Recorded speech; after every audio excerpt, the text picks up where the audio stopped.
আজ আমি রং দিয়ে সাজিয়েছি একটি স্বপ্নের মতো ঘর, যার চারপাশ ঘিরে আছে সবুজ লতাপাতা আর রঙিন ফুলের মায়াবী ছোঁয়া। ঘরটির পাশে আঁকা ছোট্ট সিঁড়িটি যেন মনে করিয়ে দেয় ধীরে ধীরে স্বপ্নের ভেতর হাঁটতে যাওয়ার পথ। সিঁড়ির নিচে ছড়িয়ে থাকা কিছু পাথর পুরো দৃশ্যটিকে আরও রঙিন করে তোলে।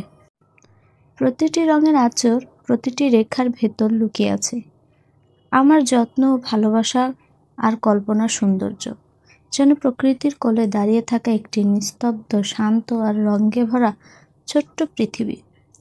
এই ছবিটি আমার সৃজনশীলতার এক সুন্দর মুহূর্ত, যেখানে ঘর, ফুল, লতা পাতা আর প্রকৃতি মিলেমিশে তৈরি করেছে আলো ছায়ার নরম গল্প।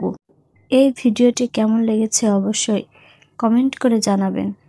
আমার চ্যানেলটিকে সাবস্ক্রাইব করবেন এবং পেজটিকে ফলো করে আমার পাশে থাকবেন। ধন্যবাদ।